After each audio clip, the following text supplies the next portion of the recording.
Japanese student रित्सुकी काकुयामा को truck ने टक्कर मारकर सीधे इसेकाई वर्ल्ड में पहुंचा दिया, वो भी तब जब उसे अपने ड्रीम यूनी में एडमिशन मिला था। वो किसी रिच नोबल फैमिली में नहीं बल्कि एक गरीब पेजेंट घर में रीबॉर्न होता है। ऐसा लगता है जैसे ट्रक कुन को उससे कोई पर्सनल दुश्मनी थी। उसकी फैमिली भी काफी खराब है और ब्लैक एशियन हेयर होने की वजह से उसे इस दुनिया में अजीब समझकर बुली किया जाता है। तभी अचानक सिस्टम नोटिफिकेशन आता है जिससे उसे लगता है कि अब उसकी लाइफ बदलने वाली है, लेकिन सिस्टम उसे सीधा नोबडी लूजर बोल देता है और उसकी सारी उम्मीदें टूट जाती हैं। अब उसके पास सिर्फ एक ही रास्ता है, मेहनत करके फैमिली का डेट चुकाना। लड़के ने सोचा था कि वो डाविंची जैसा जीनियस बनेगा या एक पावरफुल नाइट, लेकिन एक दिन सब कुछ बदल जाता है जब वो एक ग्रिजली बेयर से टकरा जाता है। इयन और उसकी सिस्टर की जान एक मेज बचाती है जो उस जायंट बेयर को एक ही वार में खत्म कर देती है। इयन हैरान रह जाता है कि इतनी पावरफुल मेज इस छोटे से विलेज में क्या कर रही है। वो वुमन बताती है कि उसे एक प्रोफेसी मिली थी, एक ब्लैक हेयर्ड बॉय को ढूंढने की। इयन उस डिस्क्रिप्शन में परफेक्टली फिट होता है, इसलिए वो उसमें इंटरेस्ट लेती है। दूसरी तरफ इयन अभी भी शॉक में है कि उसने इतने बड़े बेयर को वन शॉट कैसे कर दिया। उसे बताया जाता है कि कोई भी मेज बन सकता है, जिससे इयन के अंदर होप जागती है कि वो भी एक दिन मैजिक इस्तेमाल कर सकता है। वो काइंड मेज उसे भरोसा दिलाती है कि एक पेजेंट होने के बावजूद वो अपनी फेट बदल सकता है और मेज बन सकता है। वो उसे मैजिक सिखाने का ऑफर भी देती है और इयन समझ जाता है कि ये मौका उसकी खराब जिंदगी को पलट सकता है। मेज उसे अपने स्टडी रूम में ले जाती है जहां उसका पहला ओपोनेंट होता है, एक भारी किताब जिसका नाम मोरोनियस है, जिसमें मैजिक की बेसिक्स भरी हुई हैं। मेज बाकायदा उसके पेरेंट्स और सिटी लॉर्ड से परमिशन लेकर आती है ताकि आगे कोई प्रॉब्लम ना हो। सबको उससे बड़ी उम्मीदें हैं और इयन भी पूरी मेहनत करने के लिए तैयार है। वो अपनी ट्रेनिंग शुरू करता है और सिस्टम धीरे धीरे उसकी प्रोग्रेस ट्रैक करता है। मोरोनियस की कंप्लीशन 27% तक पहुंचती है। फिर कई और हैवी बुक्स और अजीब हैरी पॉटर जैसे स्पेल नेम्स सीखते सीखते वो 99% तक पहुंच जाता है। आखिरकार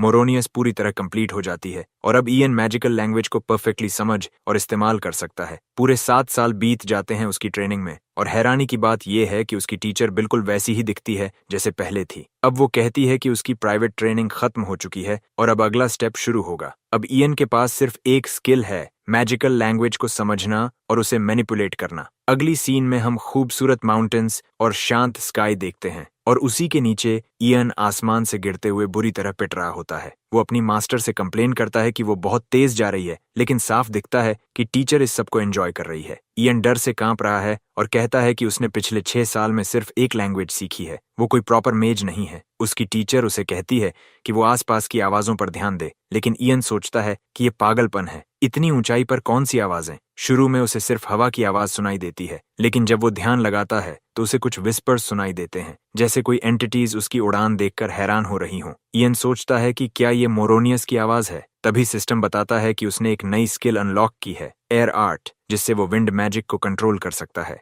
मजेदार बात यह है कि उसकी पहली प्रैक्टिकल स्किल उसे सुपरमैन जैसा बना देती है। ट्रेनिंग के बाद उसकी मास्टर उसे चिढ़ाती रहती है और उसकी हालत पर हंसती है, जबकि इयन कंप्लेन करता है कि सारा मजा वो ले रही है। उसकी टीचर समझाती है कि मेजेस असल में नेचर की मिस्टीरियस पावर्स को बोरो करते हैं और उनसे कम्युनिकेट करके मैजिक इस्तेमाल करते हैं। यही इस दुनिया का मैजिक सिस्टम है जो इयन को पूरी तरह चौंका देता है। वो ऊपर वाली आवाज मेज बैडी बताती है कि वो असल में हवा की आवाज है और उसे बाकी मिस्ट्रीज की आवाजें भी सुननी होंगी। इयन, जिसे अब मैजिक कैसे काम करता है इसका थोड़ा समझ आ गया है, खुशी खुशी इस तरीके को फॉलो करता है। उसे गंभीरता से देखते हुए वो उसका दूसरा मिशन देती है, वाटर आर्ट्स को समझना। जैसा तुम सोच सकते हो, प्रो को बेसिकली पानी में डुबोने भेज दिया जाता है ताकि वो माइकल फेल्प्स बने या सीधे समुद्र में मर जाए। वो तो लहराते पानी से बात भी नहीं कर पाता, बस जैसे तैसे खुद को संभाल रहा होता है। फिर उसकी टीचर उसे फ्रॉस्ट आर्ट्स लेने को कहती है और उसे एंटार्क्टिका के बीचों बीच भेज दिया जाता है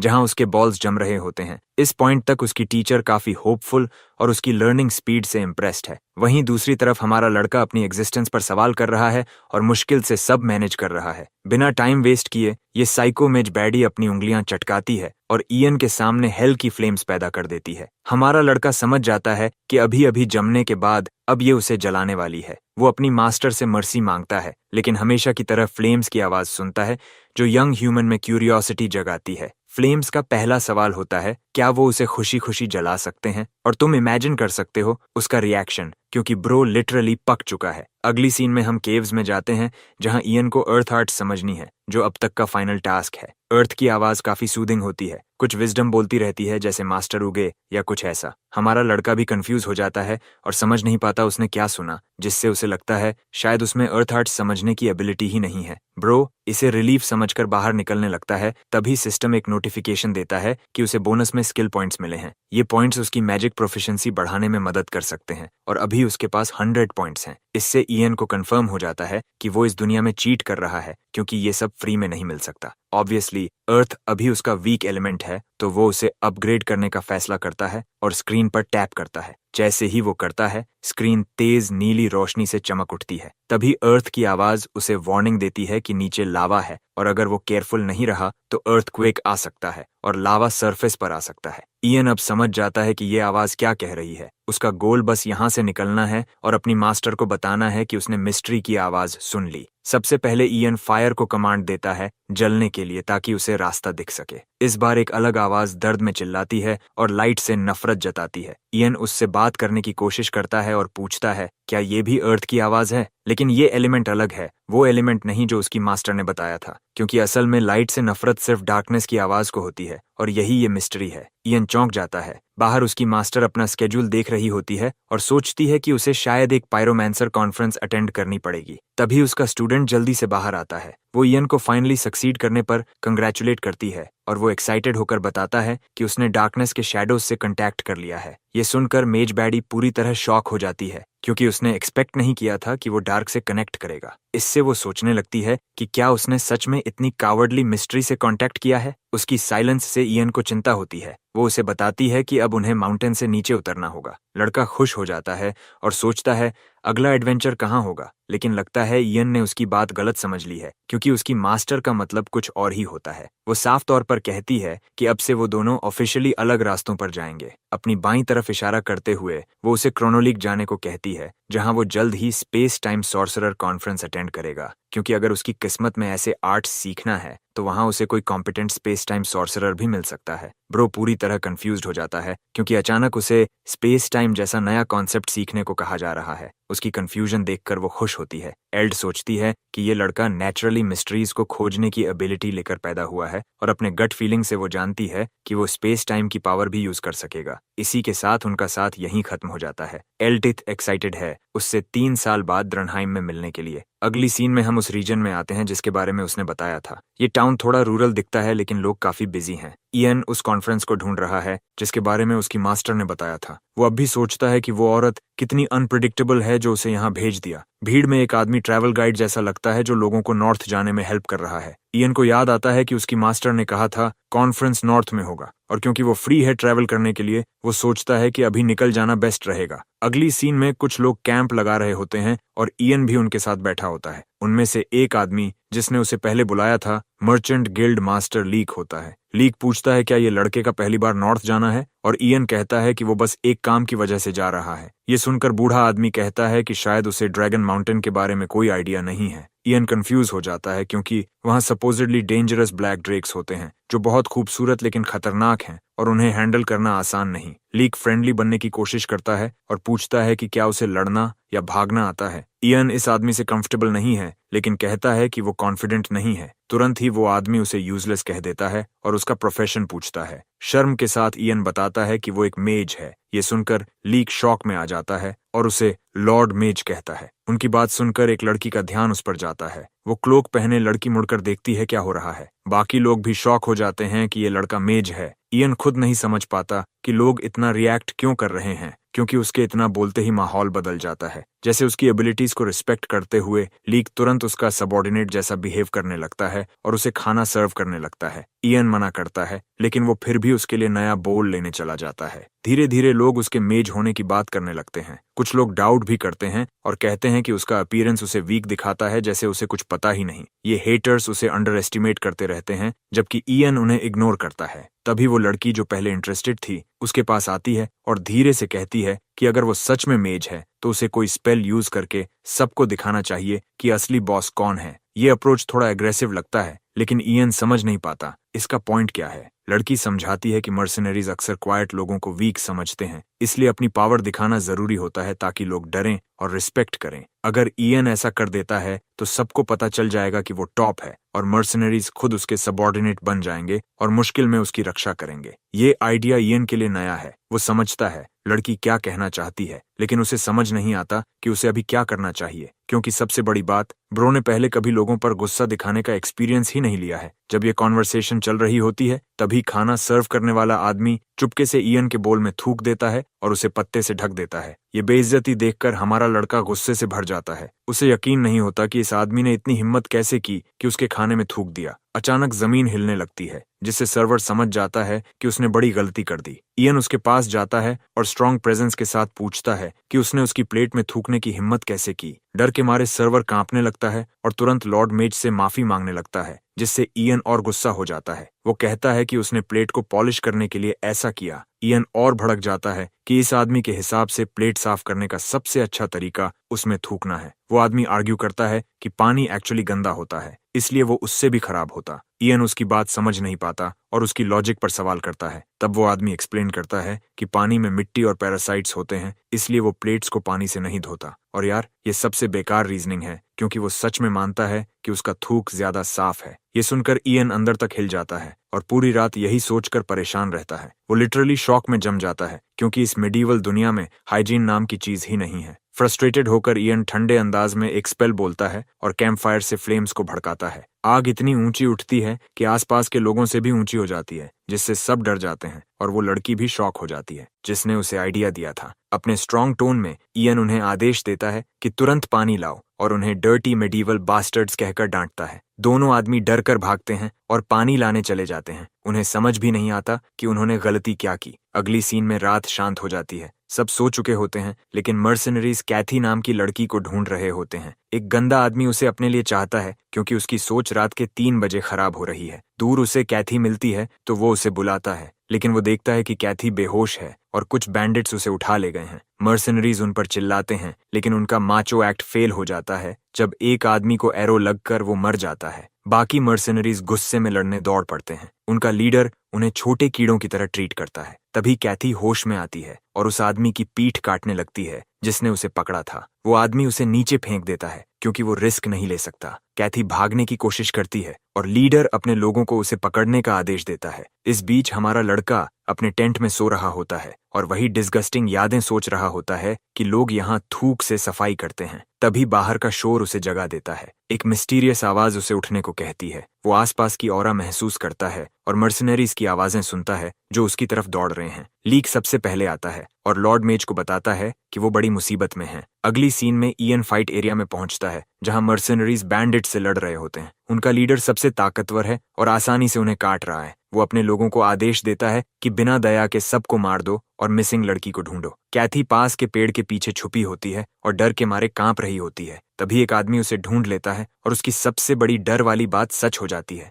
वो उसके सामने तलवार रखता है और धमकी देता है कि अगर वो तुरंत खड़ी नहीं हुई तो वो उसका हाथ काट देगा। कैथी डरी हुई डर के मारे सिमट जाती है, ये जानते हुए कि उसकी जिंदगी अब खत्म हो चुकी है। वो खड़ी भी नहीं हो पाती कि ये निर्दयी आदमी अपनी तलवार उठाकर उसे मारने वाला होता है, लेकिन उसी पल कुछ उसे इतनी जोर से टकराता है कि जमीन भी इम्पैक्ट से फट जाती है। कैथी कुछ बोल नहीं पाती, जबकि उसका बचाने वाला उसके पीछे खड़ा होता है। इयन ने अपना स्पेल कास्ट किया था और सही समय पर पहुंचता है। वो उसे हैरानी से देखती है, जबकि वो उसका हाथ पकड़कर कहता है कि उसके पास ही रहे। उसकी कॉन्फिडेंस उसे सुकून देती है और बाकी लोग भी ग्रुप बनाकर लॉर्ड मेज के पीछे खड़े हो जाते हैं। ये देखने में फनी लगता है, लेकिन ये एक्चुअली मेथोडिकल है, क्योंकि इयन के पास एक स्पेल है। वो सुकूना की फर्नेस टेक्निक की तरह चांट करता है, लेकिन आग की जगह ये आदमी डार्कनेस और लाइटनिंग की ताकत को एक स्फीयर में इकट्ठा करता है। आसपास के मर्सनरीज और बैंडिट्स इस स्पेल को नोटिस करते हैं और कुछ ही पलों में पूरा एरिया काले अंधेरे में डूब जाता है। कुछ भी दिखाई नहीं देता और वो डरते हुए अपनी टॉर्चेस जलाते हैं,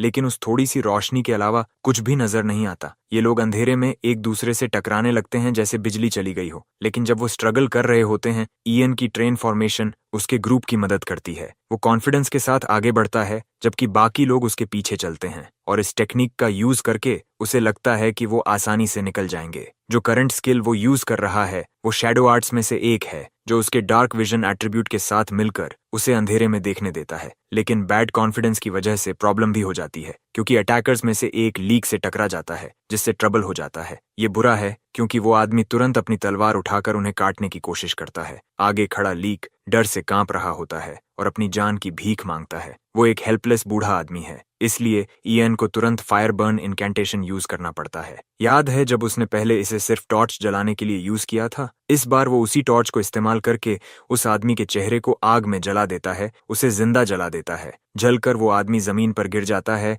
और बाकी बैंडिट्स डर जाते हैं। जिस आदमी का वो सामना कर रहे हैं वो मजाक नहीं है और ईएन भी समझता है कि ये पावर दिखाना काफी होना चाहिए बाकी लोगों को डराकर भगा देने के लिए। जैसा उसने सोचा था, अचानक पैनिक फैल जाता है। बैंडिट्स इधर उधर भागने लगते हैं लेकिन उनका लीडर उन्हें जाने नहीं देता और चिल्लाता है कि वो आगे बढ़ें। ब्रो के कॉन्फिडेंस के बावजूद कुछ अलग नहीं होता क्योंकि अचानक एक ब्लैक ड्रेक आ जाता है और उनके लीडर का सिर काट देता है। ये एक भयानक मौत है जो बाकी लोगों के अंदर मौत का डर भर देती है। लेकिन बस इतना ही नहीं, हमारा लड़का भी डर जाता है क्योंकि इस फ्लैश ईटिंग मॉन्स्टर के आने से सिचुएशन और कॉम्प्लिकेटेड हो गई है। वो क्यूरियस बीस्ट बाकी इंसानों को खेलते हुए देखता है जबकि अपने ही एक शिकार को खा रहा होता है, जैसे कोई प्रेडेटर जिसे पूरा ग्रुप मिल गया हो खाने के लिए। बाकी बैंडिट्स डर कर भाग जाते हैं लेकिन डर ईएन के ग्रुप में भी फैल जाता है। लीक हकलाते हुए मेज का ध्यान ड्रेक की तरफ दिलाता है। ईएन भले ही केपेबल मेज है लेकिन उसके पास इतने पावरफुल क्रीचर से लड़ने का एक्सपीरियंस नहीं है। ईएन खुद समझ जाता है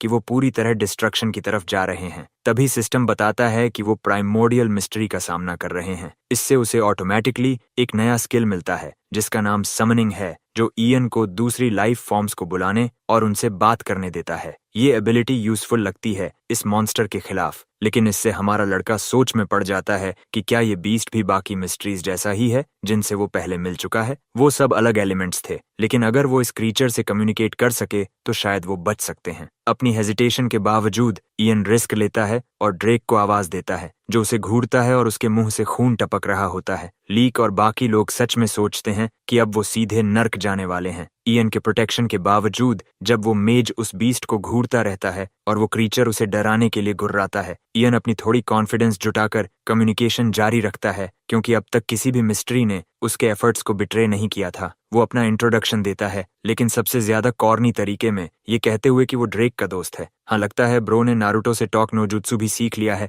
अपने 7 ईयर टाइम स्किप में। ड्रेक कंफ्यूज्ड हो जाता है और ईएन की पार्टी भी। ईएन अपने दिमाग में जैसे साइन दिखा रहा है कि दोस्त आपस में लड़ते नहीं हैं, लेकिन शायद वो भूल रहा है कि ये क्रीचर अभी किसी को खा चुका है। वो बीस्ट फिर गुर्राता है जिससे बाकी लोग सोचते हैं कि वो मेज से क्या कह रहा है। ईएन के चेहरे पर कॉन्फिडेंस दिखता है लेकिन मजेदार बात यह है कि वो खुद भी नहीं समझता कि ये क्रीचर क्या बोल रहा है। वो भी उतना ही कंफ्यूज्ड है जितने बाकी लोग। अभी उसके पास कम्युनिकेशन का कोई चांस नहीं है, इसीलिए वो अपने बाकी स्किल पॉइंट्स यूज करता है और सबको समनिंग स्टैट्स में डाल देता है ताकि कम्युनिकेशन इंप्रूव हो सके। समनिंग स्टैट पढ़ने के बाद ईएन आखिरकार ड्रेक की भाषा समझ पाता है और उससे बात करने का मौका मिलता है। वो फिर ड्रेक को पुकार कर कन्फर्म करता है लेकिन ऐसा करने से वो बीस्ट गुस्सा हो जाता है और उस पर चिल्लाता है कि वो उसका टाइम वेस्ट कर रहा है। ईएन की पार्टी डर के मारे कांप रही होती है जबकि वो खुद को संभाल कर बात करने की कोशिश करता है। वो पहले कहता है कि उसका मॉन्स्टर से लड़ने का कोई इरादा नहीं है, लेकिन ड्रेक जवाब देता है कि उसके खिलाफ लड़ने का सोचना भी बेवकूफी है। ईएन मान लेता है और कहता है कि अगर वो कोशिश भी करेंगे तो तुरंत हार जाएंगे। वो ड्रेक के एरोगेंस के साथ खेलता है और उसे दिखाता है कि उससे लड़ना टाइम वेस्ट होगा। प्राउड ड्रेक सोचता है कि ये इंसान उससे मर्सी मांग रहे हैं। लीक और बाकी लोग सोचते हैं कि वो समहाउ कम्युनिकेट कर रहे हैं जबकि कैथी बस इंतजार कर रही है। ड्रेक कहता है कि वीक लोगों को मारना बेकार है, जो कि ईएन चाहता था। उसे लगता है कि निगोशिएशन उनके फेवर में जा रही है, लेकिन एक प्रॉब्लम है। ड्रेक कहता है कि उसका मूड बहुत खराब है और वो उन्हें छोड़ने वाला नहीं है। ईएन की पार्टी घुटनों पर गिरकर अपनी जान की भीख मांगती है जबकि ईएन सोचता है अब क्या करे। उसे लगता है ड्रेक उसे जाने को कह रहा है और उसके पास कोई ऑप्शन नहीं बचा सिवाय सीधे अप्रोच के। लेकिन वो लड़ाई नहीं करता बल्कि थेरेपिस्ट बन जाता है और पूछता है कि ड्रेक इतना गुस्से में क्यों है। बीस्ट गुस्से में कहता है कि वो किसी इंसान को कुछ बताने वाला नहीं है। ईएन फिर भी कहता है कि वो उसकी मदद करना चाहता है। ये सुनकर क्रीचर को ये एरोगेंट लगता है क्योंकि उसके हिसाब से इंसान कुछ कर ही नहीं सकता। जवाब में ईएन मैजिकल लैंग्वेज में वर्ड्स बोलता है और पानी को ऊपर उठाकर चारों तरफ फैला देता है। ये दृश्य पार्टी को अजीब लगता है और बीस्ट को और भी ज्यादा। ईएन मिस्टिकल ऑरा से घिर जाता है। इस मैजिक को देखकर बीस्ट इंटरेस्टेड हो जाता है, ईएन कहता है कि वो सिर्फ एक हम्बल मेज है जो दुनिया की मिस्ट्रीज से बात करना चाहता है और वो बस ड्रेक की मदद करना चाहता है। जब बीस्ट गुस्से में कुछ नहीं कहता, ईएन समझ जाता है कि वो सही डायरेक्शन में है। अब असली नेगोशिएशन शुरू होती है। अगली सीन में रात हो जाती है, ड्रेक का ब्लड लस्ट कम हो जाता है और वो बात करने को तैयार होता है। ईएन खुश है कि उसने खुद और अपने दोस्तों की मौत को टाल दिया, लेकिन असली प्रॉब्लम अब शुरू होती है उसकी कंडीशन पूरी करने की। ईएन अपने ऑप्शन समझता है, ये जानकर कि ड्रेक के पास पूरा लेवरेज है, जिसका मतलब मेज को सिंपल डिमांड्स रखनी होंगी। अचानक उसे अपने मास्टर की याद आती है। उसने कहा था कि मैजिक की मास्टरी बिना कम्युनिकेशन की मास्टरी के इम्पॉसिबल है। इसी वजह से मिस्ट्रीज के साथ रिलेशनशिप बनाना जरूरी है, फ्रेंड्स नहीं होते। हर मिस्ट्री की अपनी नेचर और टेम्परामेंट होती है। मेज का काम है इन नेचर्स को आइडेंटिफाई करना और एम्पैथाइज करना, मिस्ट्रीज के दिल के साथ चलना। दूसरे शब्दों में, ईएन सीखता है कि सोशल नेविगेशन एक क्रिटिकल स्किल है। ऐसी लाइफ थ्रेटनिंग सिचुएशन में उसके पास खुद को प्रूव करने का मौका है कि वो ड्रेक को स्विंडल कर सकता है। इस गोल को अचीव करने के लिए वो पहले स्किल विंडो खोलता है। सिस्टम उसे एक्सपर्ट समनिंग मैनेजमेंट नाम की स्किल दिखाता है जो अभी की प्रॉब्लम के लिए परफेक्ट है। नॉर्मली ये क्विकेस्ट चॉइस लगता, लेकिन उसे अजीब लगता है कि इसमें ड्रेक को हाई क्वालिटी लिकर खिलाना शामिल है। ईएन जितना सिस्टम नोट्स पढ़ता है उतना ही नर्वस हो जाता है, क्योंकि अगला स्टेप मिस्ट्रीज की जमकर तारीफ करना है। शॉर्ट में सिस्टम का एडवाइस है, अल्कोहल यूज करो और ट्विटर वाले सिम्स जैसा बिहेव करो। ईएन हार मान लेता है, क्योंकि एक लोनर के लिए ये इम्पॉसिबल लगता है और ड्रेक भी कंफ्यूज है कि ये कर क्या रहा है। अपना रिजॉल्व मजबूत करते हुए ईएन सोचता है कि उसे क्रीचर के दिल तक पहुंचना होगा। वो ड्रेक से कहता है कि उसने उसके लिए एक माइटी गिफ्ट तैयार किया है। बीस्ट क्यूरियस होकर उसे तुरंत लाने को कहता है। ईएन लीक को बुलाता है, जो कमांड से चौंक जाता है। वो उसे स्ट्रॉन्गेस्ट लिकर लाने को कहता है। थोड़ी देर में वो एक प्रीमियम बॉक्स लेकर आता है और ड्रेक के सामने रखता है। मॉन्स्टर समझ नहीं पाता इसका पर्पस और ईएन अंदर से इरिटेटेड है, लेकिन बाहर काम रहकर कहता है कि ये ह्यूमन वर्ल्ड का प्रेशियस गिफ्ट है। वो एक बड़ा कप भरकर ड्रेक को देता है। ड्रेक पहले उसे सूंघता है और स्मेल अजीब लगती है। वो गुस्से में पूछता है, क्या ये कोई फिशी ट्रिक है? ईएन की पार्टी डर जाती है, लेकिन वो काम रहकर कहता है कि कुछ गलत नहीं है। प्रूफ के लिए वो खुद पूरा मग पी जाता है। पार्टी भी शॉक हो जाती है। ईएन बाहर से नॉर्मल एक्ट करता है, लेकिन अंदर से स्ट्रॉन्ग टेस्ट से हिल गया है। ड्रेक स्मेल से परेशान होकर नोज बंद कर लेता है, लेकिन ईएन उसे ट्राई करने को कन्विंस करता है। मॉन्स्टर छोटा टेस्ट लेता है और अचानक स्क्वर्म करने लगता है जैसे छोटी लड़की हो। उसे टेस्ट पसंद नहीं आता, लेकिन वो एडिक्टिव लगता है। ईएन मौका पकड़कर उसे और ट्राई करने को कहता है। रात भर ड्रेक इतना पीता है कि पूरी तरह ड्रंक हो जाता है। अब वो खुश है और लिकर का आदी हो गया है, लेकिन ईएन हैरान है कि ये 7 पूरे बैरल्स पीकर भी जिंदा कैसे है। धीरे धीरे ईएन और ड्रेक बेस्टीज बन जाते हैं और दोनों को पता चलता है कि ये बीस्ट कितना हेवी ड्रिंकर है। पहले हमारे बॉय ने प्लान किया था कि जब ये बड़ा डेंजरस लिजर्ड सो जाएगा तब वो एस्केप कर जाएगा, लेकिन ये प्लान अभी जल्दी काम करने वाला नहीं था। इंस्टेड ईएन खुद वही लिकर पी रहा होता है। तभी अचानक ड्रेक मेज को उसकी पहले की रिक्वेस्ट के लिए बुलाता है कि वो पता लगाए कि वो बैड मूड में क्यों था। ड्रंकन ड्रेक रोने लगता है और एक इमोशनल स्कूल गर्ल की तरह टीयररी हो जाता है, जिससे हमारा बॉय कंफ्यूज हो जाता है। अपेरेंटली ड्रेक इस बात से अनॉयड है कि उसका नेस्ट एक बैड लोकेशन पर है, बाकी के मुकाबले ज्यादा हार्श जगह पर। इसके बावजूद उसकी पार्टनर ने उसे कहा था कि उसे वहां पीस फील होता है और प्रो अपनी गर्लफ्रेंड के लिए रो रहा है। उधर ईएन सोच में पड़ जाता है कि आखिर कैसे ये अगली दिखने वाला ड्रेक गर्लफ्रेंड बना पाया, जबकि उसके पास एक भी नहीं है। क्रीचर अपने दर्द में डूबा हुआ बताता है कि उसकी पार्टनर को बाकी लोग टीज करने लगे थे। इससे उसे उसकी तरफ से गिल्टी फील हुआ और गुस्से में उसने अपनी ही गर्लफ्रेंड से ब्रेकअप कर लिया। ये हिलेरियस हो जाता है जब मिस्टर टफ गाय की रोर लीक और बाकी लोगों को उनकी नींद से जगा देती है और फिर उनकी सोल्स लेकर उन्हें वापस सुला भी देती है। ईएन इस फीलिंग को समझ सकता है। ड्रेक एक लवर के लॉस को उसी तरह फील कर रहा है जैसे एक ह्यूमन करता है। इसी समय ईएन के दिमाग में एक प्लान आता है जिससे चीजें बेहतर हो सकती हैं। वो बीस्ट को बुलाकर बताता है कि वो मैजिक से उसके उस खराब नेस्ट को ठीक कर सकता है। मॉन्स्टर इस सपोर्ट से हिल जाता है। ईएन बदले में एक सिंपल फेवर मांगता है। अगली सुबह ईएन चलता हुआ आता है, जबकि लीक अभी भी किसी बेकार रोमांटिक ड्रीम में खोया होता है। हमारा बॉय इस टिमिड क्लाउन के सिर पर टैप करता है और इरिटेट हो जाता है कि ये ओल्ड फार्ट उठ ही नहीं रहा। ईएन उसे थ्रेटन करता है कि अगर वो अभी नहीं उठा तो उसकी फिंगर स्नैप कर देगा। ब्रो उसे एकदम जोजो स्टाइल गिगा चैड एक्सप्रेशन से देखता है। उसकी ग्लेयर लीक को डरा देती है, जिससे वो चिल्लाकर उठ जाता है और बाकी लोग भी उसके साथ गिर पड़ते हैं। इस पूरे टाइम ईएन उन्हें काट पर खींचता हुआ ला रहा था, क्योंकि ड्रैगन की रोर के बाद वो सब वहीं फेंट हो गए थे। कैथी सोचती है कि शायद उसने इनके साथ आकर गलती कर दी। जबकि बाकी पूछते हैं कि क्या ड्रेक अपने नेस्ट में चला गया है। वो सब एक दूसरे को हग करते हैं,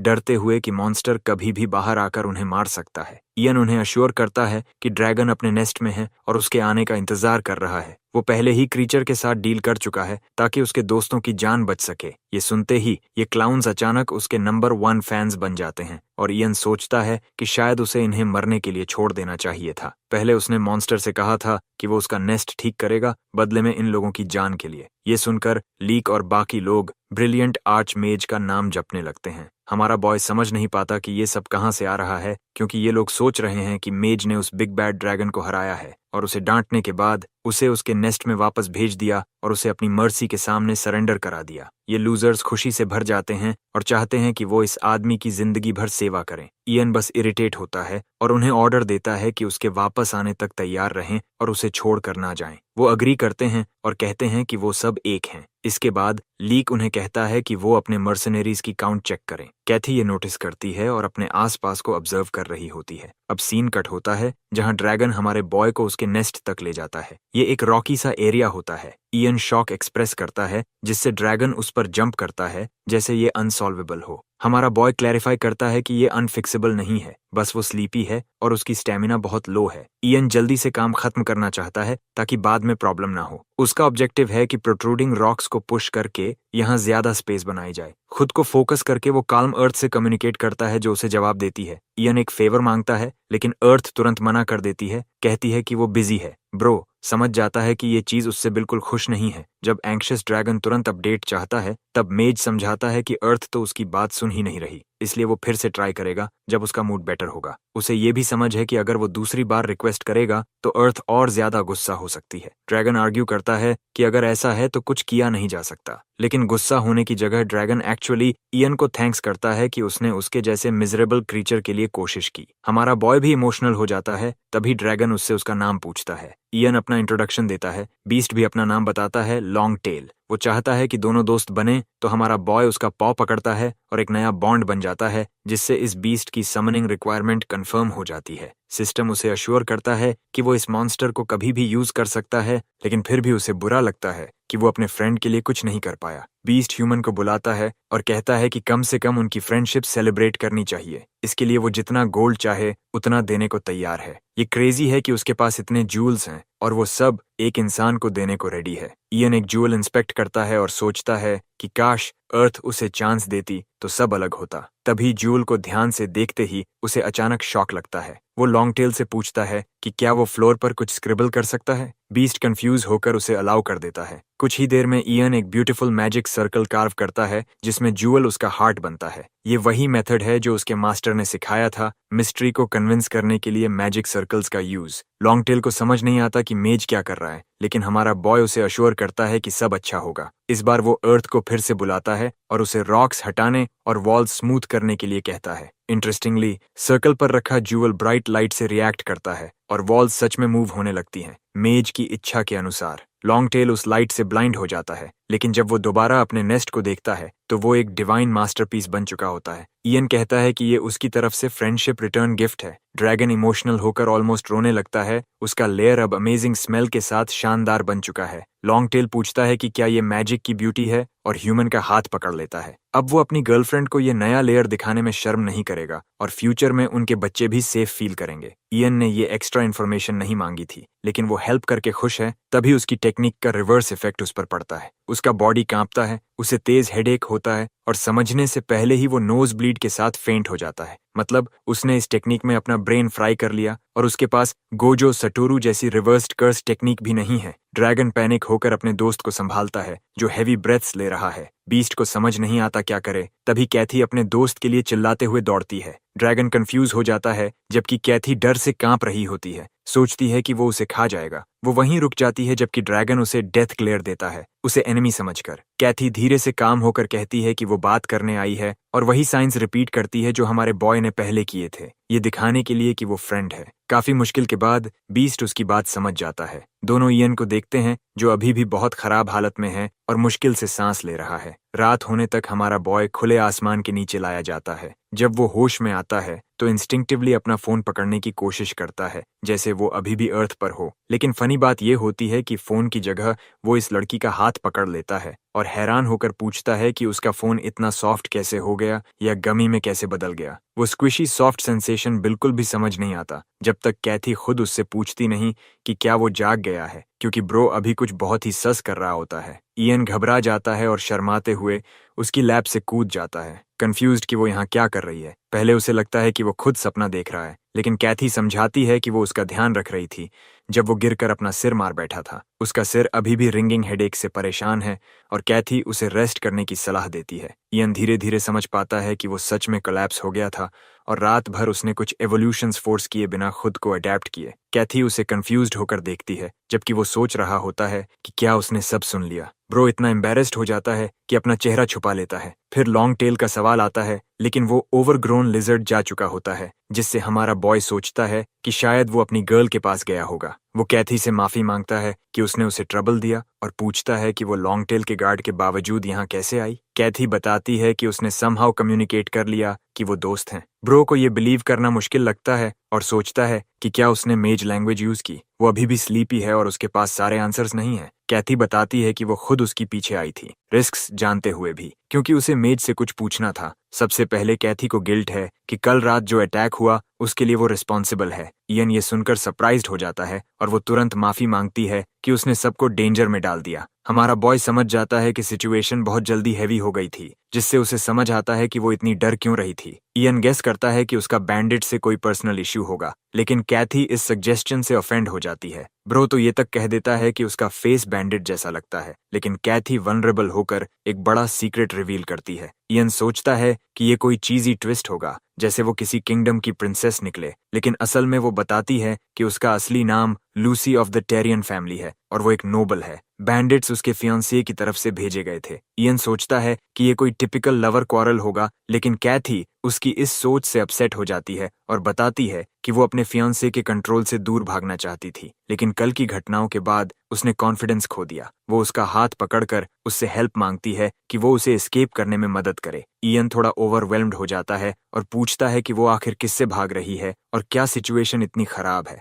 लूसी बताती है कि उसका फैमिली टेरियन एक बैरोनियल हाउस है जो फेनलेप रीजन को गवर्न करता है, लेकिन नाइट्स की कमी के कारण वो हमेशा अटैक के खतरे में रहते थे। इस वजह से टेरिटोरियल वॉर का खतरा हमेशा बना रहता था, जो उनके फैमिली को खत्म कर सकता था। जल्दबाजी में उसकी शादी एक नाइट से तय कर दी गई जो पहले मर्सनरी कैप्टन था, ताकि सिचुएशन कंट्रोल हो सके। उस आदमी का अपनी मर्सनरी टीम पर बहुत इन्फ्लुएंस था, जिससे थ्रेट्स खत्म हो गए और शुरुआत में सब ठीक लगा। वो टेरियन फैमिली का सन इन लॉ बनकर ठीक लग रहा था, लेकिन जल्द ही सब बदल गया। पावर की भूख में वो पागल हो गया और सोचने लगा कि वो कुछ भी कर सकता है। उसने रैंडम विमेन उठानी शुरू कर दी और कैथी के साथ बहुत बुरा व्यवहार करने लगा। हालात इतने खराब हो गए कि उसके पेरेंट्स ने एंगेजमेंट तोड़ने की मांग की, लेकिन चीजें उनके लिए भी सही नहीं हुई। भारी दिल से वो बताती है कि उस आदमी ने उसके पेरेंट्स को पॉइजन कर दिया। इयन ये सुनकर हिल जाता है। लूसी बताती है कि उस स्कमबैग को लगा कि वो अपनी पावर खो देगा, इसलिए उसने उसके फैमिली को पॉइजन करके अपनी ताकत दिखा दी।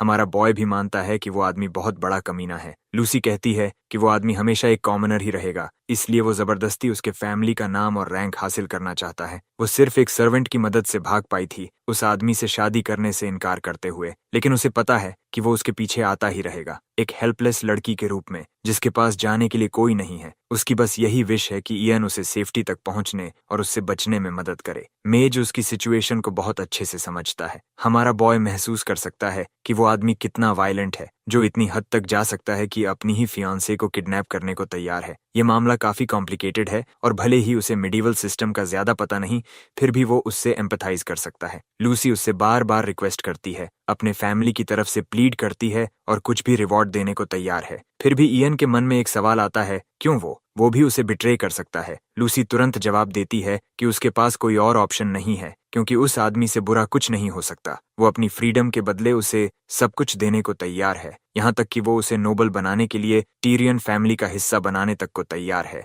एक फार्मर के बेटे के लिए ये एक इनक्रेडिबल मौका है कि वो नोबिलिटी से जुड़ जाए। इयन अभी भी डिसाइड नहीं कर पा रहा कि वो क्या चाहता है। अगर वो ये रास्ता चुनता है तो वो नोबल बन जाएगा, लेकिन शायद मेज की लाइफ वैसे नहीं जी पाएगा जैसा वो चाहता है। शायद वो लाइफ भी उसके लिए ठीक हो सकती है, लेकिन दूसरी तरफ ये पॉलिटिक्स और पावर के साथ नोबल बनकर जीने का रास्ता भी हो सकता है। अभी वो अपने डेस्टिनी के क्रॉस रोड्स पर खड़ा है, जहां उसे डिसाइड करना है कि वो नोबल बने या मेज बना रहे। लेकिन वो एक फैंटेसी वर्ल्ड में पैदा हुआ है किसी रीजन से, इसलिए वो सोचता है कि उसे अपनी मैजिक को उसकी लिमिट्स तक पुश करना चाहिए। लूसी की मदद करके वो और इनफ मनी भी कमा सकता है, इसलिए वो डिसाइड करता है कि अब वो किडनैपर्स को दूर रखेगा और बाकी चीजों को नेचुरल कोर्स में जाने देगा। वो गला साफ करता है और कैथी से कहता है कि उसे शायद किसी ऐसे इंसान से मदद मांगनी चाहिए जो सोर्ड अच्छी तरह यूज करता हो, क्योंकि मेज वॉरियर नहीं होता और डेंजर में ज्यादा हेल्प नहीं कर सकता। फिर भी वो उसकी मदद करने के लिए अग्री करता है अगर वो उसे पे करने को तैयार है। इसके बाद सब कुछ सिचुएशन पर डिपेंड करेगा। कैथी खुशी के आंसुओं में रो पड़ती है और उसकी मदद के लिए डीपली ग्रेटफुल हो जाती है। वो इयन को हग कर लेती है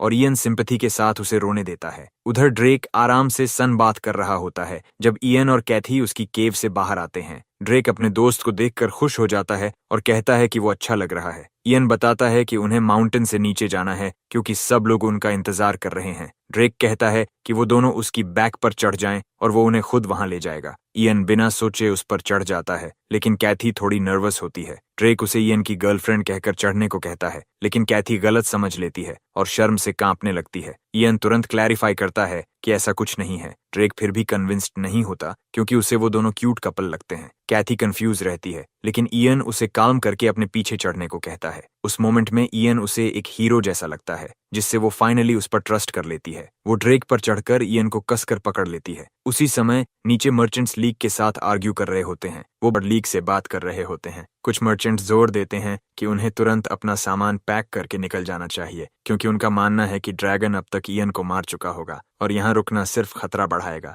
लेकिन मर्चेंट्स दो हिस्सों में बंट जाते हैं और दोनों साइड्स अलग अलग फैसलों पर बहस करते रहते हैं। एक साइड पावरफुल मेज का इंतजार करना चाहता है, जबकि दूसरा साइड डेस्परेटली सेफ जगह की तरफ जाना चाहता है। लीग कुछ देर चुपचाप सोचता है, फिर आंखें खोलकर कहता है कि उसने इयन से वादा किया था कि वो उसका इंतजार करेगा और उस प्रॉमिस की वजह से चाहे कुछ भी हो जाए वो यहीं रुकेगा। उसके फैसले को सपोर्ट करने वाला मर्चेंट ये सुनकर खुशी से चिल्लाने लगता है कि वो रुक रहे हैं, लेकिन सिर्फ 10 मिनट बाद ही अचानक बैंडिट्स का एक ग्रुप उन पर हमला कर देता है। बैंडिट्स सबको पकड़ लेते हैं और अग्रेसिवली पूछते हैं कि उनके साथ ट्रैवल करने वाली लड़की कहाँ है। लीग कंफ्यूज्ड हो जाता है और पूछता है कि वो किस लड़की की बात कर रहे हैं। तब एक बैंडिट बताता है कि वो डार्क ब्लू हेयर वाली एक खूबसूरत लड़की की बात कर रहे हैं और लीग को वार्निंग देता है कि अनजान बनने से वो नहीं बचेगा। लीग को अचानक समझ आता है कि वो कैथी की बात कर रहे हैं, लेकिन जब सब पीछे मुड़कर देखते हैं तो पता चलता है कि वो काफी देर से उनके पास थी ही नहीं। बैंडिट्स तुरंत मान लेते हैं कि सब झूठ बोल रहे हैं और सबको मारने की धमकी देने लगते हैं, जबकि डरे हुए मर्चेंट्स चीखने लगते हैं। तभी अचानक लीग को एहसास होता है कि उनका प्रोटेक्टर और सेवियर इयन वापस आ गया है। सब जल्दी से पीछे मुड़ते हैं और देखते हैं कि ड्रेक तेज रफ्तार से उनकी तरफ दौड़ रहा है और उसके ऊपर इयन और कैथी बैठे हैं। एक बैंडिट घबराकर पूछता है कि क्या वही लड़की है जिसे उन्हें पकड़ना था, लेकिन तब तक पैनिक फैलने लगता है क्योंकि वो क्रीचर बहुत तेजी से उनकी तरफ आ रहा होता है। जैसे ही उन्हें समझ आता है कि वो ड्रैगन नहीं बल्कि ड्रेक है, वो तुरंत सब छोड़कर अपनी जान बचाने के लिए भाग जाते हैं। बैंडिट्स के जाने के बाद लीग कैथी के सेफ होने पर बहुत ग्रेटफुल होता है, हालांकि वो गुस्से में भी है क्योंकि अगर इयन नहीं होता तो वो बैंडिट्स और उसका पीछा करने वालों के बीच फंस जाती। एक मर्चेंट पूछता है कि उन लोगों को आखिर कैथी के बारे में पता कैसे चला, लेकिन ये मिस्ट्री बाद के लिए छोड़नी पड़ती है क्योंकि कोई नहीं समझ पाता कि जैसे ही वो पहुंचे पीछा करने वाले कैसे ट्रैक करने लगे। कोई ये भी नहीं समझ पाता कि एक ही हेवनली गॉड चर्च को मानने वाले लोग इतने क्रूल कैसे हो सकते हैं। चर्च का नाम सुनकर इयन रुक जाता है क्योंकि उसने इसे काफी समय से नहीं सुना। वो जानता है कि ये दुनिया की बड़ी रिलीजन्स में से एक है और इसके रूल्स बिलीवर्स को एनस्लेव करने से मना करते हैं। फिर भी ह्यूमन ट्रैफिकर्स और क्रिमिनल्स सालों से इन रूल्स को इग्नोर करते आए हैं और लोगों को बेचते और एक्सप्लॉइट करते रहे हैं। सबसे बड़ी बात यह है कि मेज और ड्रेक को अपनी आंखों से देखने के बाद भी बैंडिट्स लूसी का पीछा छोड़ने को तैयार नहीं हैं। इयन समझ जाता है कि वो ऐसे डेस्परेट और स्टबर्न लोगों से डील कर रहा है जो पैसे के लिए कुछ भी रिस्क कर सकते हैं। ये सोच उसे अनईजी कर देती है क्योंकि इस रेट पर वो लूसी को जरूर ढूंढ लेंगे।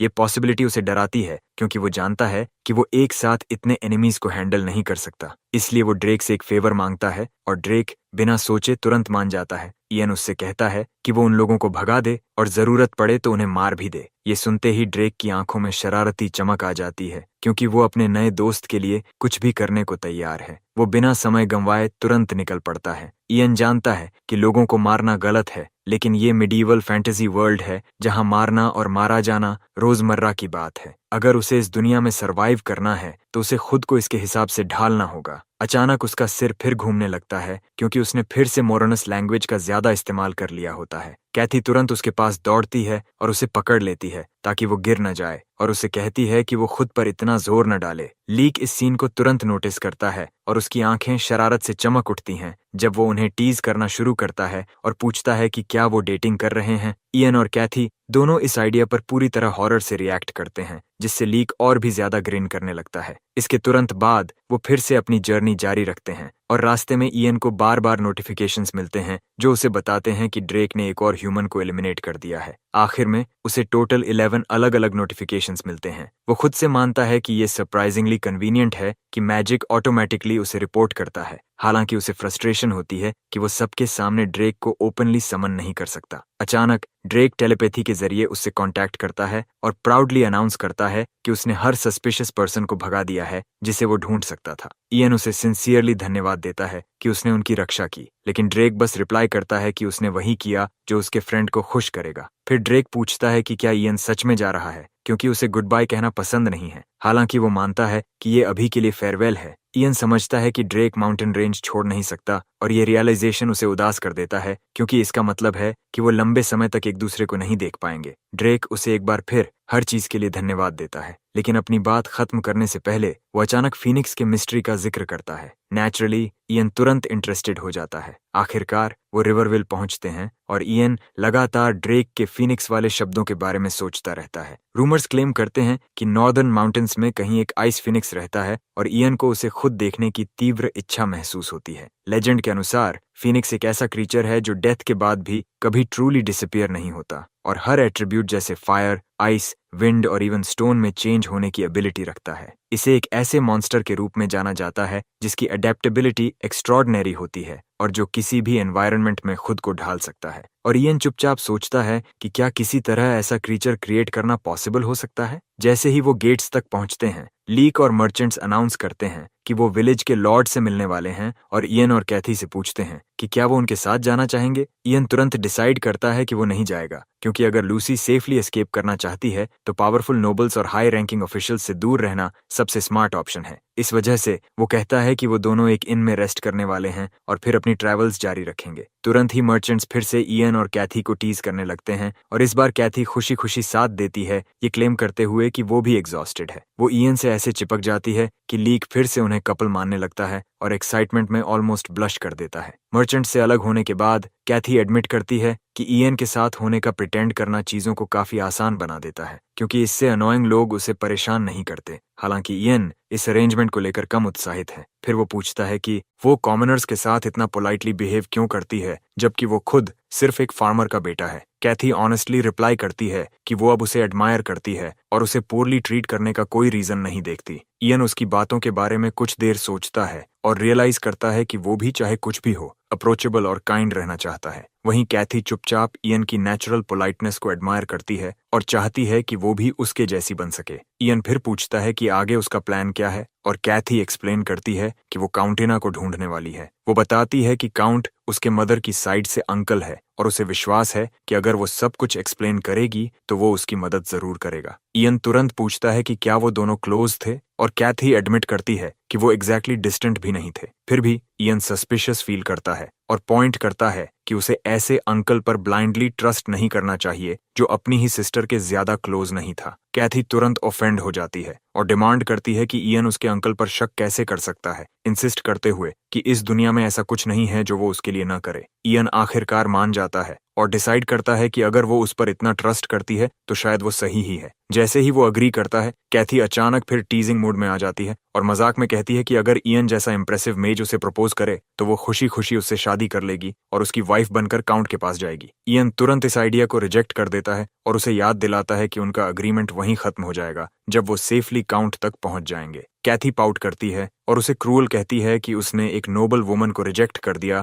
जो उससे शादी करने को तैयार है, लेकिन इयन कैजुअली जवाब देता है कि दुनिया में उसके अलावा भी बहुत सारी महिलाएं हैं। ये सुनकर कैथी तुरंत इरिटेटेड हो जाती है और गुस्से में इन की तरफ आगे बढ़ जाती है। जब वो फाइनली इन पहुंचते हैं, इयन रिसेप्शनिस्ट को गोल्ड का एक बैग देता है और एक रूम और बाथ के लिए पेमेंट करता है। अमाउंट दोनों के लिए काफी ज्यादा होता है। रिसेप्शनिस्ट कैजुअली पूछता है कि क्या लड़की भी बाथ लेगी, लेकिन जैसे ही कैथी ये सुनती है वो घबरा जाती है और जल्दी से कहती है कि उसे इसकी जरूरत नहीं है। इयन पहले सोचता है कि शायद उसे नहाना पसंद नहीं है और उसे लगता है कि वो पहले से काफी डर्टी है, लेकिन थोड़ी देर बाद उसे सच्चाई समझ आती है। इस मेडिवल वर्ल्ड में पब्लिक बाथ्स पूरी तरह खुले होते हैं और कैथी क्लियरली स्ट्रेंजर्स के सामने नहाने में अनकंफर्टेबल है। उसकी हेजिटेशन समझकर इयन रिसेप्शनिस्ट से कहता है कि सिर्फ वही बाथ यूज करेगा। कैथी तुरंत राहत की सांस लेती है, लेकिन दुर्भाग्य से इस पूरी बातचीत के दौरान पास बैठे 3 सस्पिशियस लोग कैथी को ध्यान से देख रहे होते हैं। इयन उनकी नजरें तुरंत नोटिस कर लेता है और प्रोटेक्टिव हो जाता है। वो जल्दी से कैथी से कहता है कि वो अपना रोब और टाइट कर ले, क्योंकि लोग उसे बहुत ध्यान से देख रहे हैं, और वो खुद भी ऐसा ही करता है ताकि ज्यादा अटेंशन अट्रैक्ट न हो। लेकिन तब तक देर हो चुकी होती है, क्योंकि वो स्ट्रेंजर्स पहले ही कैथी पर अपनी नजरें टिकाए हुए हैं और उसका चेहरा भूलने का कोई इरादा नहीं रखते।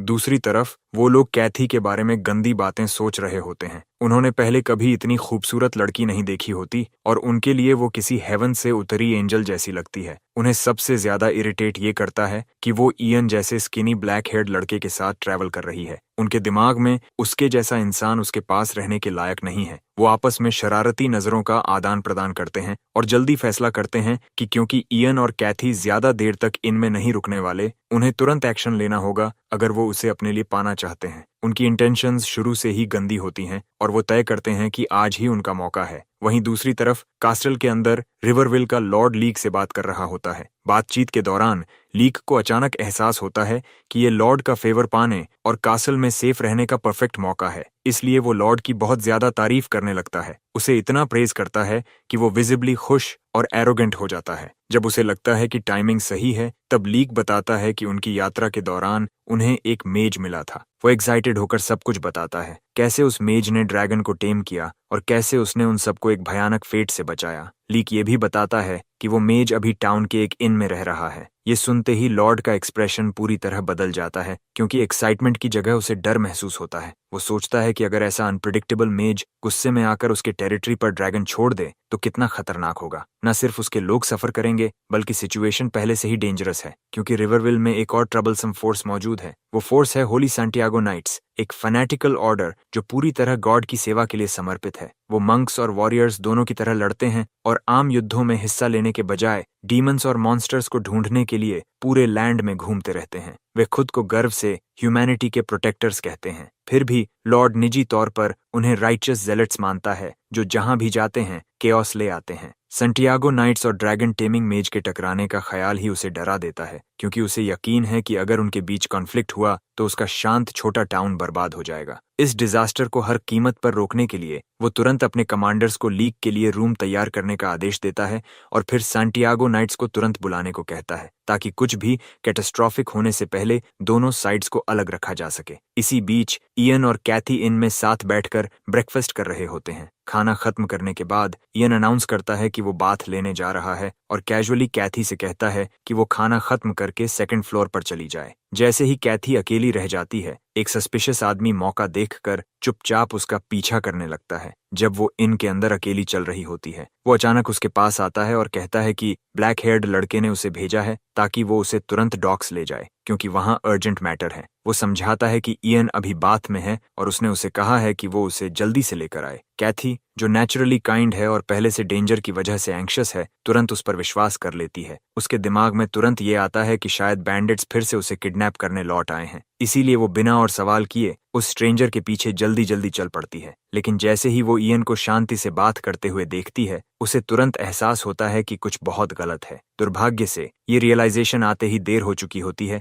क्योंकि कोई अचानक उसके चेहरे पर क्लोक डाल देता है। इयन इस मूवमेंट को तुरंत नोटिस कर लेता है और जैसे ही एक आदमी उस पर हमला करने की कोशिश करता है, वो अपना फुटिंग खोकर गिर जाता है इयन की मैजिक की वजह से। उसी पल इयन समझ जाता है कि ये सिचुएशन लूसी के फियांसे की स्कीम्स जैसी बिल्कुल नहीं है। ये कुछ पूरी तरह अलग है, और सबसे बुरा ये कि कैथी उसकी आंखों के सामने किडनैप हो रही है। बिना हेजिटेशन के इयन अपनी लाइट मैजिक का इस्तेमाल करके अपने चारों ओर इल्यूजन बनाता है। उसके पास कई अजीब एबिलिटीज और मिस्ट्रीज हैं जिन्हें वो यूज कर सकता है, और फिलहाल लाइट सबसे आसान है। लेकिन उसी समय कुछ अनएक्सपेक्टेड होता है। शैडोज उसकी तरफ ऐसे बढ़ने लगते हैं जैसे वो जिंदा हों, जैसे उसे अपने साथ खेलने के लिए बुला रहे हों। जब इयन फिर से अपनी आंखें खोलता है तो उसे अचानक एहसास होता है कि डार्कनेस खुद उसका नया एलाई बन गया है। वो तुरंत शैडोज को इकट्ठा करता है और किडनैपर्स पर छोड़ देता है। उसकी आंखों से डार्कनेस बहने लगती है जबकि शैडोज उन आदमियों को पूरी तरह घेर लेते हैं। हालांकि इससे पहले कि वो आगे बढ़े,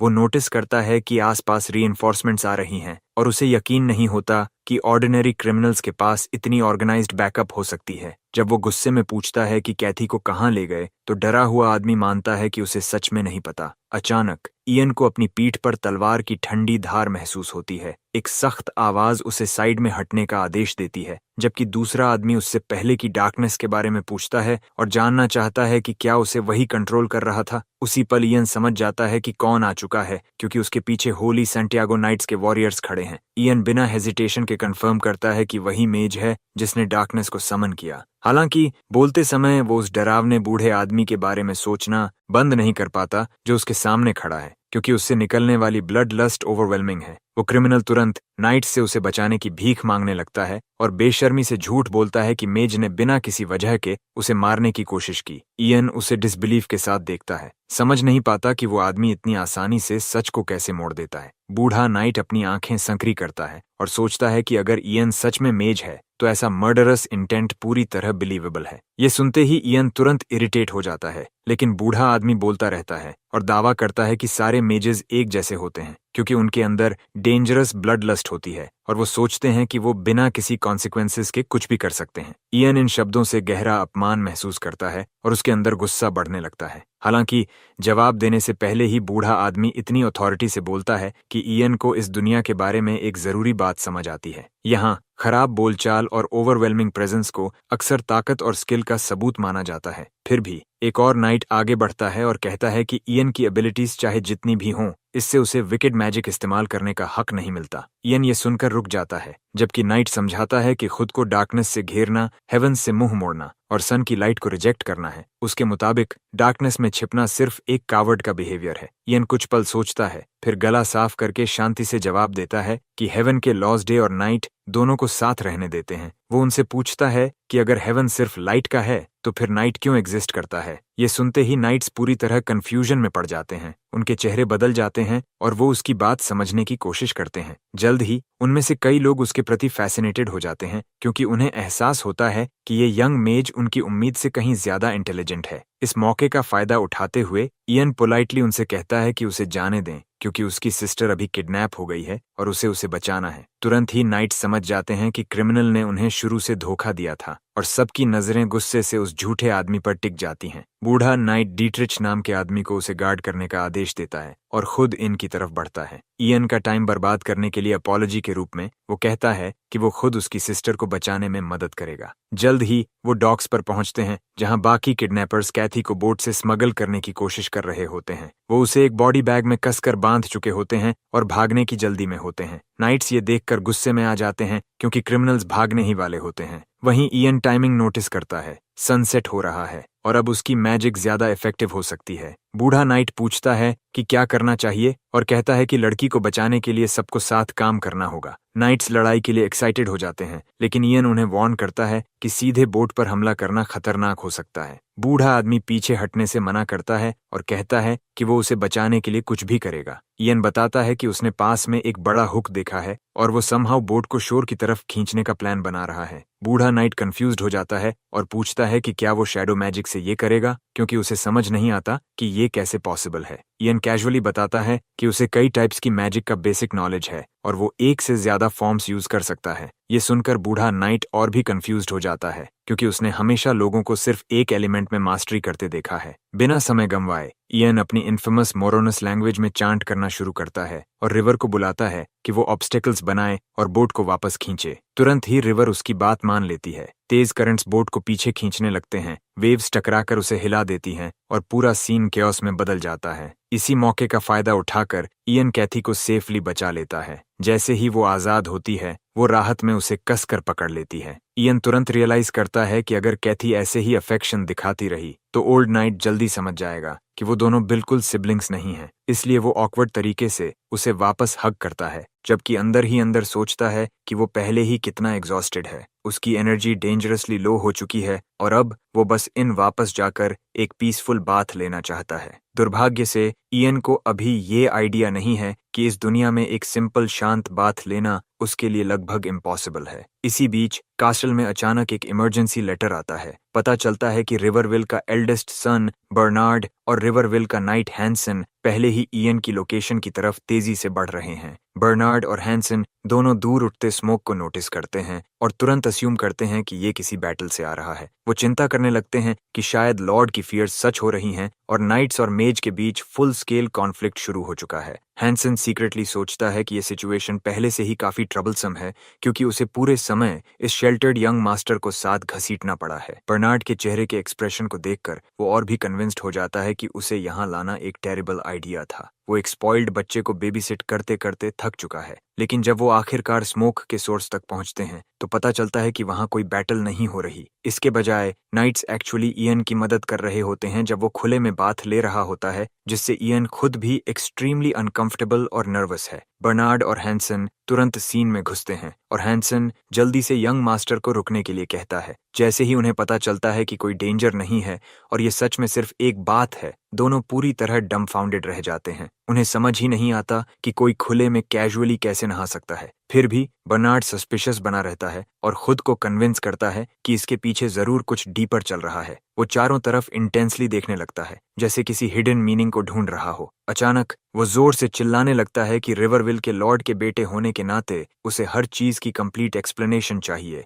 और डिमांड करता है कि कोई उसे फुल डिटेल में ब्रीफ करे। वो तुरंत चाइल्डिश टेंट्रम फेंक देता है, जबकि इयन पूरे सीन को बढ़ती हुई असहजता के साथ देखता है। ओल्ड नाइट, जिसका नाम एल्डर है, कामली कहता है कि वो सिचुएशन एक्सप्लेन करेगा, लेकिन बर्नार्ड एरोगेंट तरीके से उसे बीच में काट देता है और कहता है कि उसने एल्डर से कुछ नहीं पूछा। वो चाहता है कि इयन खुद जवाब दे। उसका एल्डर के प्रति डिसरिस्पेक्ट साफ दिखता है। बर्नार्ड फिर प्राउडली खुद को फैमिली का एयर इंट्रोड्यूस करता है और रूडली इयन को बात से बाहर आने और उसे प्रॉपर रिस्पेक्ट दिखाने का आदेश देता है। इयन तुरंत रियलाइज करता है कि ये बिहेवियर वही है जिसके बारे में कैथी ने उसे बताया था। इस दुनिया में नोबल्स एक अजीब ट्रेडिशन फॉलो करते हैं जिसे मेज बेटिंग कहा जाता है। ये एक कस्टम है जहां नोबल्स जानबूझकर मेजेस को प्रोवोक करते हैं ताकि उनकी पावर और टेम्परामेंट टेस्ट कर सकें। अगर मेज इंसल्ट्स को साइलेंटली टॉलरेट करता है तो लोग उसे वीक मानते हैं, लेकिन अगर मेज फियर्सली रिएक्ट करता है तो उसे ट्रूली पावरफुल माना जाता है। ये समझकर कि बर्नार्ड उसे इंटेंशनली प्रोवोक कर रहा है, इयन उसके डिमांड्स को मानने से इनकार कर देता है। बर्नार्ड तुरंत रेज में एक्सप्लोड हो जाता है और चिल्लाता है कि इयन जैसे कोई नोबल को डिफाई कैसे कर सकता है। इयन कामली जवाब देता है कि उसे किसी स्पॉइल्ड लिटिल बॉय की बात मानने की कोई ऑब्लिगेशन नहीं है।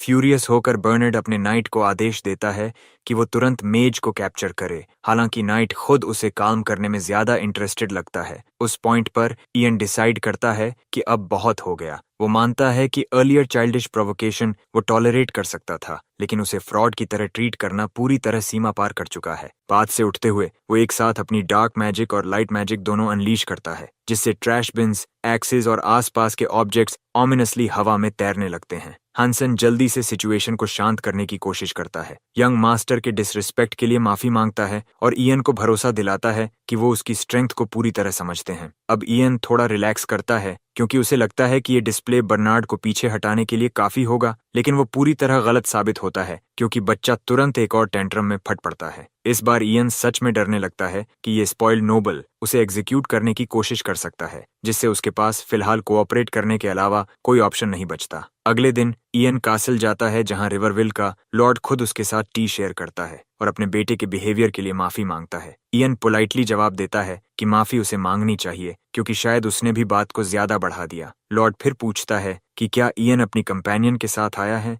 लेकिन इयन बताता है कि वो अभी कुछ काम में बिजी है और फिलहाल इनमें है। असल में वो जानता है कि कैथी अपनी सेफ्टी के लिए नाइट्स की प्रोटेक्शन में है। बातचीत जल्दी ही इयन के बैकग्राउंड पर आ जाती है और लॉर्ड उसके मास्टर का नाम पूछता है। इयन जवाब देता है कि उसके मास्टर का नाम लॉर्ड है और रिवरविल का लॉर्ड तुरंत उस नाम को पहचान लेता है। वो बताता है कि वो एकेडमी के राइजिंग स्टार्स में से एक है। क्यूरियस होकर वो पूछता है कि क्या इयन के मास्टर ने कभी साउथ के बारे में बात की है, जहां मैजिक एकेडमी लोकेटेड है। फिर बात पॉलिटिक्स की तरफ मुड़ जाती है और लॉर्ड पूछता है कि क्या इयन प्रिंसिपैलिटी ऑफ पलगार या प्रिंसिपैलिटी ऑफ रॉक्सलिन जाने की प्लानिंग कर रहा है। इयन मानता है कि उसे इन जगहों के बारे में कुछ पता नहीं है, जिस पर लॉर्ड समझाता है कि इन दोनों टेरिटरीज के बीच टेंशंस हाल ही में बहुत डेंजरस हो गए हैं। अपेरेंटली पलगार अब रॉक्सलिन पर नजरें गड़ाए हुए हैं और इयन तुरंत समझ जाता है कि इसका मतलब है कि जल्द ही वॉर शुरू हो सकती है। लॉर्ड फिर पूछता है कि क्या इयन खुद भी साउथ जाने वाला है, लेकिन इयन बताता है कि वो ईस्ट जा रहा है क्योंकि वो एक खास मिस्ट्री की तलाश में है। ये सुनकर लॉर्ड उसे एक गिफ्ट देने का फैसला करता है।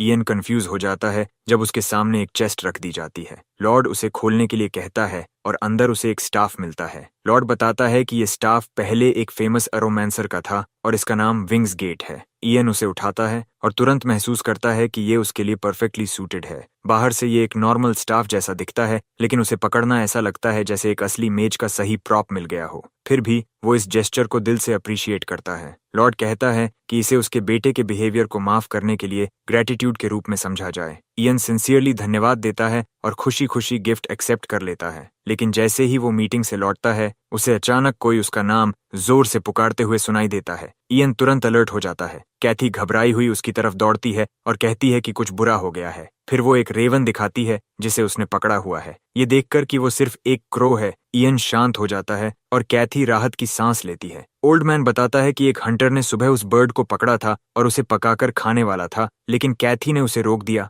और क्रो को ले आई। इयन समझ जाता है कि कैथी पूरी तरह सीरियस है जब वो कहती है कि ये बर्ड उसे इयन की याद दिलाता है, क्योंकि दोनों के ब्लैक हेयर हैं और उसे लगता है कि फेट ने इसे उनके पास भेजा है, इसलिए वो इसे मरने नहीं दे सकती। कैथी एक्साइटमेंट से चमक रही होती है, जबकि इयन ओल्ड मैन से माफी मांगता है और कैजुअली कहता है कि वो इसे खा ही लें। ये सुनकर कैथी का दिल टूट जाता है और उसे यकीन नहीं होता कि वो इतना कोल्ड हो सकता है। जबकि इयन उसे शांत करने की कोशिश करता है। नाइट्स पहले ही इस आसान लंच के बारे में सोचकर खुश हो रहे होते हैं। फिर अचानक इयन को एक आवाज सुनाई देती है जो उससे उसे बचाने की भीख मांग रही होती है। वह तुरंत दूसरों से कहता है कि एक पल रुकें, फिर सावधानी से उस रेवन को उठाता है और समझ जाता है कि वह क्रीचर डेस्परेटली हेल्प मांग रहा है। इयन उससे बात करना शुरू करता है और जल्दी नोटिस करता है कि भले ही बर्ड उसके वर्ड समझ नहीं पा रहा, लेकिन वह समहाउ रेवन को परफेक्टली समझ पा रहा है। वह रियलाइज करता है कि मोरोनियस लैंग्वेज यहाँ प्रॉपरली काम नहीं कर रही, शायद इसलिए क्योंकि क्रीचर में इनफ मिस्ट्री नहीं है जिससे मैजिक पूरी तरह कनेक्ट हो सके।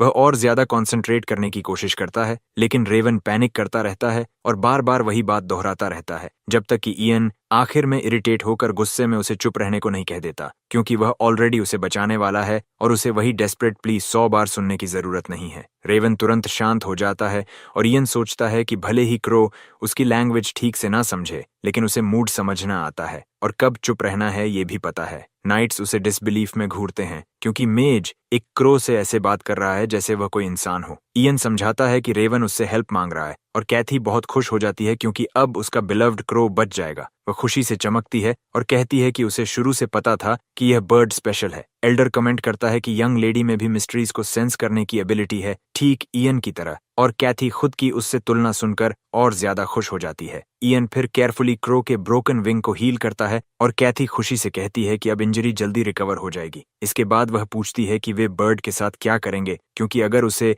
हंटर्स को वापस दे दिया तो वह खा लिया जाएगा और उसे बचाने का कोई मतलब नहीं रहेगा। इयन थोड़ी देर चुपचाप क्रो की आंखों में देखता है और रेवन फिर से उससे उसे छोड़कर ना जाने की भीख मांगता है, क्योंकि यहाँ के ह्यूमंस डरावने हैं। भले ही इयन को ये क्रीचर बेहद अनोइंग लगता है, फिर भी वह साई करता है और उसे अपने शोल्डर पर बैठा लेता है। कैथी तुरंत पूछती है कि क्या वे सच में उसे साथ ले जा रहे हैं, और इयन जवाब देता है कि हाँ, कम से कम तब तक जब तक उसका विंग पूरी तरह हील नहीं हो जाता। कैथी एक्साइटमेंट से चमक उठती है और इंसिस्ट करती है कि उसे एक प्रॉपर नेम देना चाहिए। वह कई सजेशंस देती है, लेकिन इयन को उनमें से एक भी पसंद नहीं आता, इसलिए आखिर में वह उसका नाम ओबेरॉन रख देता है। कैथी तुरंत उस नाम को पसंद कर लेती है और उसी पल से क्रो का नाम ओबेरॉन हो जाता है। बर्ड प्राउडली डिक्लेयर करता है कि अब वे उसके सेवा करने के ऑनर में जी सकते हैं, और इयन तुरंत सोचता है कि क्रो पहले ही बहुत ज्यादा चीकी होता जा रहा है। कैथी फिर सजेस्ट करती है कि शायद उन्हें नाइट्स के साथ ही ट्रैवल करना चाहिए, क्योंकि अब उसे एहसास हुआ है कि सिर्फ दोनों का अकेले घूमना अनसेफ है। इयन उसके वर्ड्स पर सोचता है और रियलाइज करता है कि वह सही है, क्योंकि ऑर्डिनरी बैंडिट्स कभी भी नाइट्स ऑफ सांटियागो द्वारा प्रोटेक्टेड ग्रुप पर अटैक नहीं करेंगे।